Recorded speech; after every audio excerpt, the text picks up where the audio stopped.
Akhirnya suatu pagi Dennis Wilson bangun di kasurnya dengan sebuah peluru sebagai bentuk peringatan dari Charles Manson. Halo my friend, welcome to my area. Kalian apa kabar? Semoga kalian baik-baik aja dan semoga kalian masih semangat untuk menjalani hidup ini. Hari ini gue akan ngebawain sebuah kasus yang sempat heboh banget ya di tanah Amerika tahun 60-an. Ya karena memang ini adalah salah satu kasus pembunuhan berencana paling kejam dalam sejarah Hollywood gitu ya. Ya, kasusnya Charles Manson. Yang membuat kasus ini bisa dibilang sangat menarik dan menjadi perbincangan besar di sana pada saat itu adalah ketika kasus ini tuh melibatkan seorang aktris ternama ya, Sharon Tate gitu. Nah, Sharon Tate ini bisa dibilang pada saat itu tuh lagi naik daun nih, ada aktris potensial banget gitu ya, film-filmnya juga meledak gitu kan. Masih umur 26 tahun dan Sharon Tate ini menjadi korban pembunuhan dari gengnya si Charles Manson gitu. Jadi waktu itu Sharon Tate lagi hamil tua sekitar 8,5 bulan ya, which is kayak mungkin beberapa minggu lagi lahir gitu bayinya. Dan dia dibunuh dengan kejam oleh anggotanya Charles Manson dengan ditusuk berkali-kali. Nah tapi biar video ini nggak panjang banget, gue akan pecah video kasus dari Charles Manson ini menjadi dua gitu friend. Di part 1 ini kita akan fokus ceritain latar belakang dan perjalanan dari seorang Charles Manson ini. Karena biar kita relate juga, apa sih yang ngebuat Charles Manson ini tuh bener-bener jadi segila itu di tahun 1969 gitu. Karena memang perjalanan hidupnya itu bisa dibilang yang ngebentuk dia gitu friend, menjadi seorang Charles Manson yang narsisistik gitu ya. Kita juga akan ngebahas apa aja yang dialamin di hidupnya dia sampai dimana dia bisa ngumpulin orang-orang, anak-anak muda pada saat itu ya, anak-anak hippies pada zaman 60-an gitu. Dan dia ngebentuk sekte atau grup yang namanya adalah The Manson Family. Dan ini juga menjadi cikal bakal geng pembunuhan yang sadis gitu ya di akhir tahun 60-an gitu. Nah di part 2 nanti kita akan fokus ke kasus-kasus pembunuhan yang dilakuin sama The Manson Family ini gitu ya. Dan yang paling terkenal kan ya kita tahu bahwa kasusnya Sharon Tate gitu. Dan pada saat itu menjadi apa bisa bilang menimbulkan paranoid atau keparnoan yang luar biasa di kalangan orang-orang papan atas lah, orang-orang terkenal yang tinggal di LA gitu. Dengan segala drama persidangannya gitu ya, kita akan bahas itu semua di part 2. So kita mulai part 1 dulu. But before we start, let's be here and now.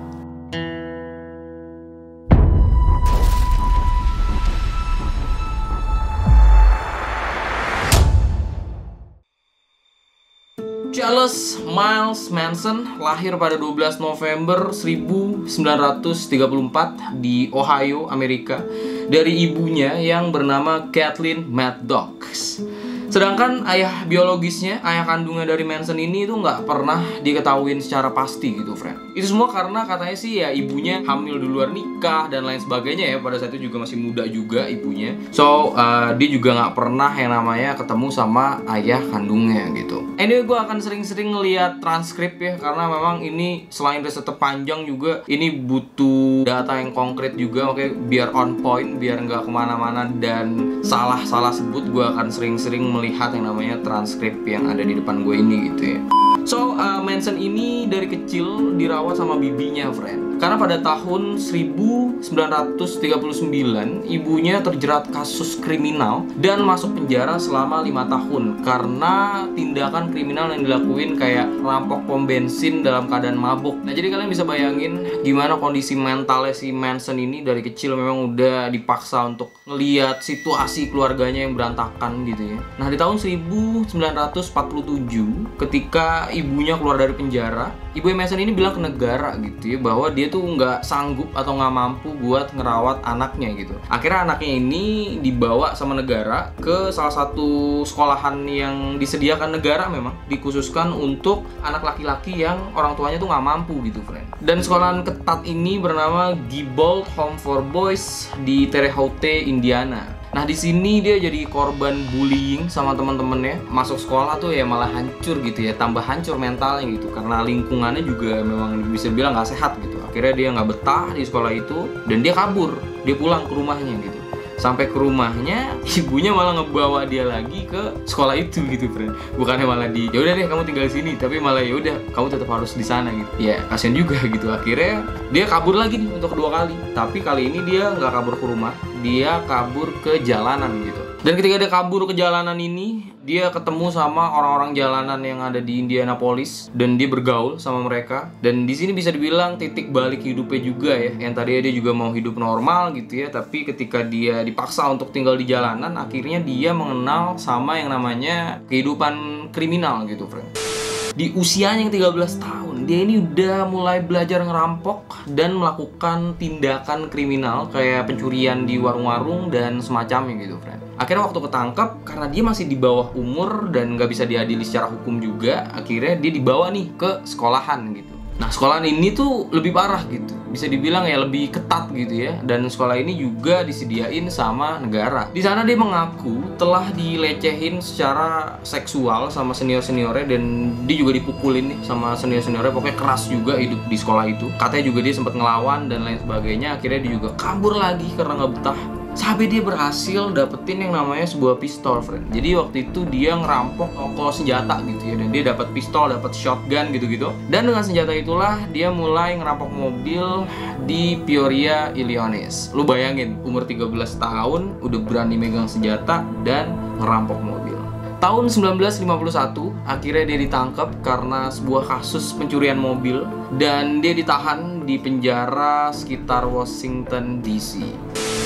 Kita maju lagi di tahun 1953 ketika usia dia udah mulai 19 tahun gitu ya. Dimana dia menemukan cinta pertamanya yang bernama Rosalie Jean Willis. Dia akhirnya menikah dan dari segala tindakan kriminal yang dilakuin, akhirnya dia bisa dibilang merasakan hidup normal gitu ya.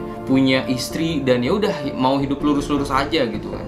Nah, akhirnya dia udah mulai nih hidup bener gitu kan. Tapi walaupun hidupnya udah bener dan lurus gitu, friend, penghasilannya tuh bisa dibilang cukup rendah lah. Karena dia muter otak gimana caranya dia punya penghasilan yang lebih gitu kan. Dan dia suatu saat dia kepikiran buat ngontek teman-teman lamanya ini yang anak jalanan nih. Kira dia ngontek gitu kan buat dapetin job. Dan dia dapat job akhirnya sama teman-teman lamanya, yaitu job-job kriminal lah pasti kan. Dan pada saat itu dia disuruh sama ketua gangsternya buat nganterin mobil curian ke suatu tempat gitu kan. Dan dia dijanjiin bakal dibayar sebesar $500 ya. Pada saat itu ya kalau sekarang sih bisa dibilang mungkin bisa 10 juta lebih lah. Akhirnya dia lakuin, dia nganterin mobil curian itu dengan penuh resiko gitu ya kan. Sampai dia udah nyelesain tugasnya nih, tapi dia cuma dibayar $100. Iya mau gimana nih, takut juga kan karena ini gangster juga nih urusannya kan. Akhirnya udah diterima $100-nya, tapi dia juga masih punya unek-unek nih, friend. Dia masih kesel gitu. Akhirnya dia ambil lagi tuh mobil gitu kan dan ditinggalin aja di tengah jalan gitu. Terus dia juga nyolong mobil lagi di tempat lain dan di sini dia ketangkep lagi karena kasus pencurian mobil lagi, friend. Oke, kita masuk ke tahun 1956 ya. Jadi awal-awal ketika Charles Manson ini di penjara, istrinya itu selalu datang buat jenguk dia gitu, friend. Nah, di tahun yang sama anaknya dia lahir gitu, yang dinamain Charles Manson Jr. yang akhirnya ganti nama jadi Jay White dan bunuh diri dan lain-lain. Itu kasusnya anaknya juga menarik banget, nanti kita mungkin akan bahas gitu ya. Anyway, ya itu. Anaknya pada tahun 1956 lahir dan istrinya waktu jenguk si Charles Manson ini ya bawa anaknya gitu ke penjara. Sampai ya itu awalnya rutin, lama-lama udah mulai nggak rutin gitu ya, lama-lama yang datang cuma surat gitu ya, ngirim surat, lama-lama nggak ada yang datang, friend. Jadi istri juga nggak pernah jenguk, nggak ada surat juga yang datang. Terus dia berusaha kabur pada saat itu dari penjara karena dia juga pengen ketemu anaknya gitu ya, tapi gagal usaha kabur itu karena ketangkap lagi sama polisi. Nah, lu bayangin juga itu makin parah juga kan, udah di penjara dan ya bisa dibilang secara langsung ditinggalkan istrinya kali ya, karena istrinya juga nggak ada kabar gitu ya, udah nggak nengok-nengok dia lagi. Nah, masuk ke tahun 1958, dia bebas dari penjara dan ketemu sama cewek baru ya, bernama Leona Candy Stephen. Mereka nikah 1 tahun kemudian di tahun 1959. Nah, di tahun yang sama, dia ketangkap polisi lagi, friend. Karena memalsukan sebuah cek senilai $37. Ya, kalau sekarang mungkin ya ada sejuta lah ya, sejuta lebih lah. Tapi pada saat itu dia diampuni sama pihak polisian dan langsung diberikan yang namanya surat peringatan dari pemerintah. Karena memang dia udah sering banget nih, catatan kriminal tuh udah banyak banget gitu, udah sering bikin ulah. Akhirnya dia dikasih surat peringatan bahwa kalau sekali lagi lu ngelakuin tindakan kriminal, lu bakal dihukum selama 10 tahun penjara. Itu nggak main-main, 10 tahun lama banget. Tapi yang namanya Charles Manson dengan segala latar belakangnya dia yang tadi kita bahas, perjalanan hidupnya dia yang keras gitu, dia melakukan tindakan kriminal lagi, friend. Jadi kejadian itu di tahun 1960 dia ditangkap lagi karena beberapa tindakan kriminal yang dia lakuin gitu kan. Nah akhirnya Manson ini ditahan selama 10 tahun penjara. Nah selama masa 10 tahun di penjara ini dia tuh nemuin hobi barunya, friend, atau passion barunya gitulah ya, yaitu bermain musik atau gitar gitu kan. Nah ini akan menjadi peranan penting sama apa yang akan dia lakuin di masa-masa puncak kegilaannya dia nanti gitu ya. Di sana dia mulai memiliki mimpi untuk menjadi seorang musisi yang terkenal gitu atau rockstar. Dia juga tiba-tiba menjadi orang yang antisosial karena dia sibuk untuk menulis lagu dan bermain gitar di sel penjaranya. Tahun 1967 Manson akhirnya dibebaskan gitu. Walaupun pada saat itu tuh dia nggak mau dibebasin, friend. Jadi dia bilang sama penjaganya, petugas polisinya, bahwa dia udahlah tahan gue aja lagi gitu, penjarain gue aja, gue gak mau keluar gitu. Kenapa? Karena yang namanya dia udah lama ya, udah puluhan tahun di penjara, jadi dia merasa nyaman aja lah di penjara. Dia merasa lebih nyaman dan lebih diterima lah di lingkungan penjara dibanding di luar penjara gitu, friend. Tapi yang namanya peraturan, ya kalau misalkan masa hukumnya udah habis ya udah dia harus keluar gitu kan. Ya akhirnya dia keluar. Nah, pada saat dia keluar penjara, waktu itu era hippies lagi gencar-gencar di Amerika gitu, friend. Dimana anak-anak muda yang ditolak, yang merasa ditolak sama society gitu ya, melakukan bebas berekspresi dan kayak melawan pemerintahan gitu ya, government gitu kan. Dan ya anak-anak muda ini bisa dibilang hidupnya sangat-sangat bebas gitu kan.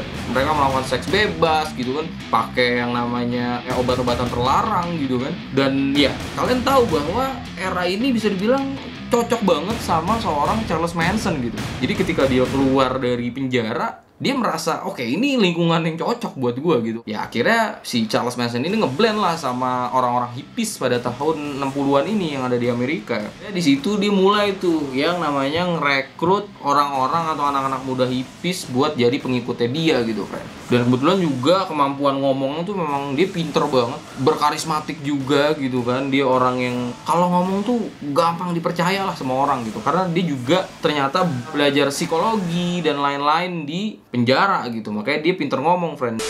Pada saat itu banyak juga akhirnya yang bergabung jadi anggotanya The Manson Family ini gitu. Dan Charles Manson ini benar-benar dianggap kayak dewa, friend. Jadi benar-benar apapun yang diomongin pasti didengerin, apapun yang disuruh pasti dilakuin gitu kan. Dari sini The Manson Family mulai terbentuk, sebuah perkumpulan anak-anak muda yang broken home gitu ya, anak-anak hippies yang jiwa kebebasannya tuh benar-benar lagi gila-gilanya gitu, friend. Di situ mulai masuk doktrin-doktrin dari seorang Charles Manson kan. Jadi ya itu tadi, akhirnya anak-anak muda ini atau anggota-anggota The Manson Family ini ya nurut-nurut aja. Yang menarik juga nih, friend, di grup ini tuh dibuat peraturan bahwa siapapun yang mau masuk ke grup ini harus setuju, harus mau gitu ya, untuk melakukan having sex satu sama lain gitu kan. Atau bisa dibilang berarti grup ini mewajibkan yang namanya seks bebas gitu, friend.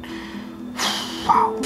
Nah, di sini juga mulai muncul karakter-karakter penting dalam hidup si Charles Manson ini gitu. Termasuk juga bidadari pembalas dendam yang disebutkan oleh Charles Manson sendiri, yaitu Susan Atkins, Patricia Krenwinkel, Leslie Van Houten, dan Linda Kasabian. Juga tentu aja ada salah satu anak buah kesayangannya Manson, yaitu Charles Tex Watson. Mereka ini memiliki peranan yang sangat penting ketika Charles Manson merencanakan berbagai pembunuhan, termasuk pembunuhannya Sharon Tate ya, yang akan kita bahas detailnya di part 2 nanti. Lanjut lagi, sampai tahun 1968, Susan Atkins menemukan sebuah tempat untuk menjadi base camp mereka, friend. Ya, tempat tinggal mereka untuk akhirnya mereka bisa tinggal bareng gitu dan melakukan aktivitas-aktivitas yang mereka sukai dengan lebih leluasa lagi gitu kan. Di tahun yang sama, Charles Manson mulai kenal sama anggota band Beach Boys yang namanya Dennis Wilson. Yang pada saat itu memang band ini tuh terkenal gitu, friend. Lagi naik daun lah. Di sini Manson berpikir dia bisa menggapai mimpinya lagi untuk menjadi rockstar. Atau paling enggak dia berpikir bahwa ini bisa jadi batu loncatan dia untuk masuk ke industri musik ya. Secara dia juga punya koneksi orang industri langsung gitu. Akhirnya Manson mulai berteman dekat sama yang namanya Dennis Wilson ini, friend. Si Dennis Wilson juga sempat ngebiayain The Manson Family karena memang sedekat itu gitu mereka. Sampai pada suatu waktu vokalisnya Beach Boy ini nggak suka sama yang namanya Charles Manson, dan hubungan Manson akhirnya ya putus gitu sama Dennis Wilson karena memang Dennis Wilson lebih memilih anggota bandnya lah gitu kan, dan ngedengerin kata-kata teman-temannya di Beach Boy gitu. Kayak ya udah lu jauhin dia tuh nggak bener. Oke, kira Charles Manson sama Dennis Wilson hubungan pertemanannya putus tuh di situ kan. Tapi anggota Beach Boy ini si Dennis Wilson ngelakuin hal yang bisa dibilang gokil gitu, berani gitu kan. Jadi dia mencuri lagu-lagu yang ditulis sama Charles Manson gitu kan. Dan di sana tertulis penulisnya adalah Dennis Wilson, bukan Charles Manson.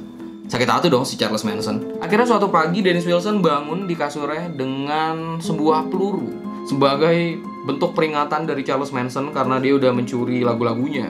Cox. Pokoknya di situ si Charles Manson ini merasa dihianatin lah sama Dennis Wilson gitu, friend. Nah, perjalanan hidup ini juga yang ngebuat semakin nambah nih beban atau sakit hatinya dia terhadap orang-orang yang dia percayain gitu kan. Tapi si Manson ini nggak nyerah buat ngejar mimpinya, friend. Dia terus nyari koneksi gimana caranya dia bisa masuk dan sukses di industri musik gitu dan jadi rockstar. Nah, akhirnya dia menemukan seorang bernama Terry Melcher. Terry Melcher ini adalah produser musik yang bisa dibilang terkenal lah, dan kebetulan Terry Melcher ini memang kenal sama anggota-anggota The Manson Family ini gitu, friend. Tapi lagi-lagi, friend, si Manson ini merasa dikecewain sama Terry Melcher ini gitu ya, karena nggak bisa ngebantu dia menjadi sukses gitu ya. Mungkin dia punya pandangan lah kayak mungkin lagunya kurang atau gimana gitu ya. Akhirnya ya Terry Melcher mundur, kayak ya udah gue nggak bisa bantu lu gitu kan. Nah, di situ Charles Manson ngancam Terry Melcher, friend. Dia bilang kalau dia akan ngebunuh Terry Melcher di rumahnya.